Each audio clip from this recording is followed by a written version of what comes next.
Man, it's kind of hard to tell because I watch a lot of lives, even though I might not get on there and speak, but I'll be on a lot of lives today, and I feel like the flaws in what we're doing, and whether it's a nano, a micro, a pocket, or whatever it is, I feel like the flaws or whatever what we're doing in a nano, I mean not a nano, but an exotic could be anything that a person don't like about the dog because I don't think everybody follow the same criteria of how they're producing their dogs. So, like for instance, like for an example, a flaw to me is no tail. You see what I'm saying? That's a flaw to me, but a person might say, well, that's not exotic. It gotta have a no tail to me for it to be exotic.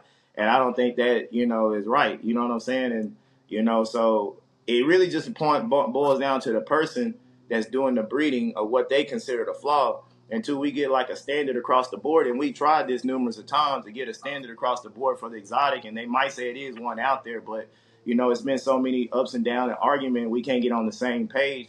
That if we actually got on the same page with a standard of the dog of what's supposed to have tail, no tail, whatever, then I think that would clean up a lot of confusion about what's the flaws in the exotics. You know what I'm saying? Yeah, speaking on that, like what you just said, for as like it's no standard, it might have to take like one particular registry to create a standard, and if dogs don't fit the standard, then you can't register your dogs. I don't know what the top registry is for exotic bullies. Maybe I'm thinking it's ABR for exotic Right, bullies. My bad, exotic bullies. It's right. ABR though, right? That might be the top one. Yeah, I would probably give it to ABR right now. They surpassed everybody, within the last about year or two. And man, so I would probably give it to them. ABR as being the number one, and like Bully Pet X is still up there.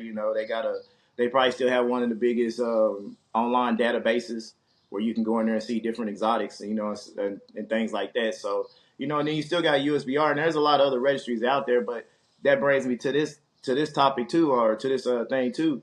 You have a lot of these, like you say, standards for a registry to making a standard, but you got to think about it. When we started, there was only like 3 or 4 registries. You see what I'm saying? Now you got people making other registries, and why is that? Because they don't want to go by the standard that a registry set. So they say, hey, there, let me jump out and make my own registry, especially if they done made a lot of pocket change. Then they'll go out and make their own registry, and now we back to the same thing. So that's what I'm saying. It's going to take somebody with some power in this game, got a lot of knowledge, got a lot of power, and a lot of respect, and a lot of want to stand up and say, hey, this is exotics, and everybody gonna follow it, and you know what I'm saying, or and this, I talk to a lot of different people, and I always say the same thing. I always refer back to the NBA because I was a basketball player, right? So, or basketball in general, man. You got high school level, you got college level, you know what I'm saying. Then you got development levels, then you got the NBA. There ain't no way in hell, I don't care how good you are on the street ball court. You know what I'm saying? I don't care Right. how many people you dunk on the street ball court. I don't care how many points you score on the street ball court. There ain't no way in hell you're going to go suit up and play in the NBA game tomorrow. You feel me? Nah, Like it's a nah. process you got to go through to be accepted. And I feel like that's what hurts our bully community more than anything is there's no process to be accepted. You can be accepted tomorrow. All you got to do is just show up with a dog, talk a lot of shit, come with the right kind of appearance that everybody assumes to accept you with, and then just go in there with confidence and talk to the right people and network with the right people. People automatically assume that you're about your business until they find out that you're not. But they're gonna give you the benefit of the doubt from the beginning, and that's the problem. I feel like that's the biggest problem with our whole industry. They're not giving the respect to the right people that actually paved the way. You're giving the respect to the people that's just, clowns, in my opinion.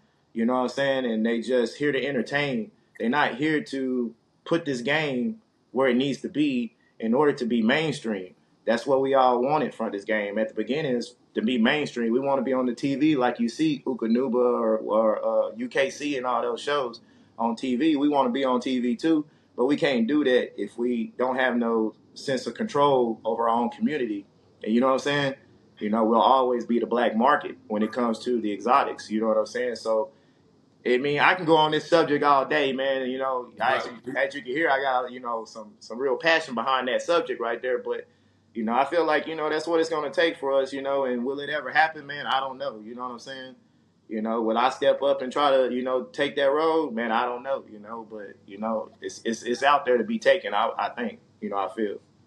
Yeah, nah, you right, man. I just was kind of briefly talking about that in my two interviews ago with the guy Palacio Bully Camp for us. Like, the game now, like, anybody can get in this dog game. It ain't no levels or nothing you gotta go through for us, like you said, like, or being attach yourself to a mentor and actually learn the game first. All you gotta Right, do is have a couple dollars, go buy one dog, go buy another dog. Now you got two dogs and you ready to breed them, and now you a breeder in this game. right, That's how I go now. right. Yeah. Yep, yep. I mean, you're exactly right, man. And it's hard to not go that route because here's a prime example, man. I'm the breeder, you the customer, right? You ain't never had a bully before, but you got some pocket change on you. Say you might have done some, hustling or whatever, ex rapper, ex basketball player, I don't know, but you got some change on you. So you like, man, I want to jump in this dog game, right? So then you come holler at me, and I say, man, I got this dog right here for like 20K, and you like bet, So you just spent 20K, and so I didn't made 20K, right? So for me, that's a promotion run, right? I promote that. For you, that's a promotion run, right? But look what we just did. We just set the seed for everybody that's looking and watching to say, man, this dude that just bought the dog, man, he owned. We need to go start spending our money with him and following him and doing, what I'm saying, doing what he say, how to breed. When reality is, you just now getting your feet wet, but you just starting out with a great product. You feel me? I Right, mean, my first car was a 2000 Impala in 2000. I didn't have to get like a 96 Honda just because everybody else was getting that. You feel me? So it's like, right.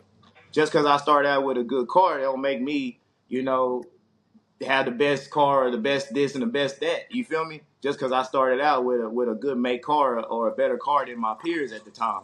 You feel me? So basically, what I'm saying is like you